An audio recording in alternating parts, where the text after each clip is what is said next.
Are veggie burgers a superfood for kidney disease?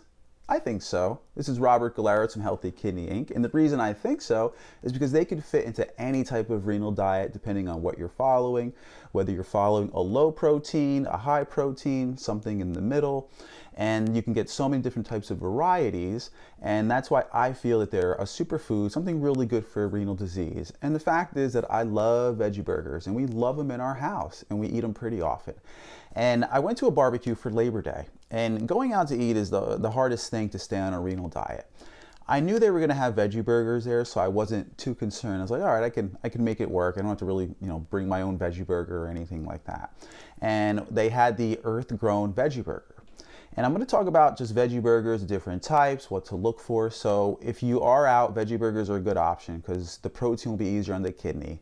You can't always control the sodium, but if you're buying your own, you do want to try to get less than 400 milligrams of sodium per veggie burger. Now, that might sound like a lot, but if you can keep the rest of your meal renal friendly, you can keep eating out around 700, 800,000 milligrams a day of sodium. And even if you weren't eating out, if you had a veggie burger for your home, you can still stay within the sodium guidelines of pretty much any renal diet with a veggie burger. So how did I get through this barbecue, this Labor Day event, and staying renal friendly? So they had earth-grown veggie burger.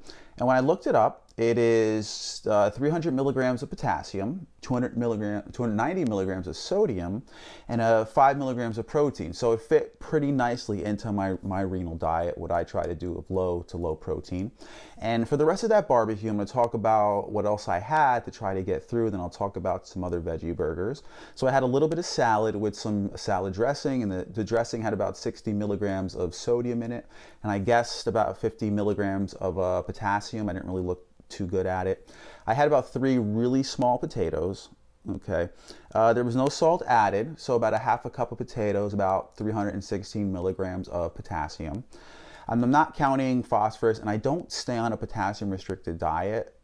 Not a large part of my renal diet is potassium-restricted. I watch the big ones like bananas, not too many potatoes, but I don't have to worry about that.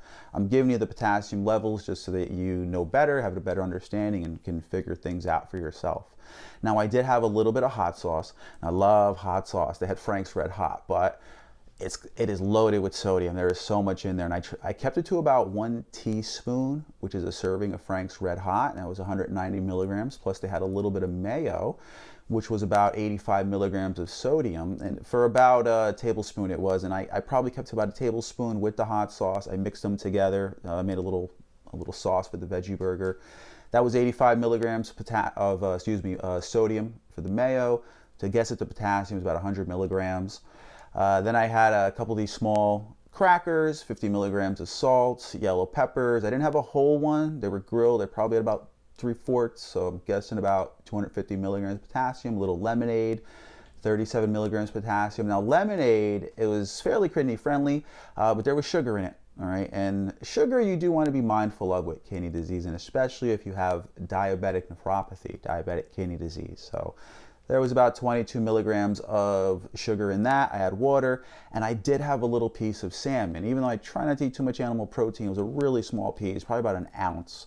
So I guessed that was about 5 milligrams of protein, 150 milligrams of potassium, and so total, I had about 10 to 13 grams of protein, 1,000 milligrams of potassium, 600 milligrams sodium. So I was able to stay at this barbecue, stay renal friendly according to the guidelines of my renal diet, but that will fit in just about anybody's renal diet. The potassium could be a little bit higher depending on what else you're eating for the day or how much you're eating and how many times. But it was able to keep me on the lower protein diet that I like to follow. I was able to be social, enjoy the food, have fun. They didn't have any hamburger buns, so I ran out of any type of bun for my veggie burger. I just decided to have it as is, which is why I made that sauce with the mayo and the hot sauce. So that's something you can look at, is veggie burgers. And so other really good veggie burgers that you can have is Amy's California Burger, the Boca Original Vegan Burger, and the Garden Burger Veggie Medley. So Garden Burger Veggie Medley. Those are 3 that are found at most supermarkets. Pretty easy to find, I think, for the most part, wherever you're located.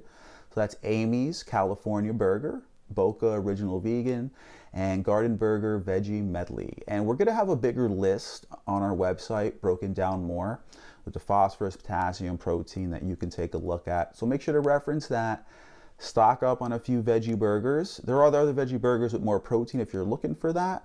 So it gives you a lot of options, something good in a renal diet. Be mindful of the sodium and check out our website for that list. Like, subscribe. Thanks for watching, everybody. Robert Galera with Healthy Kidney Inc. Bye.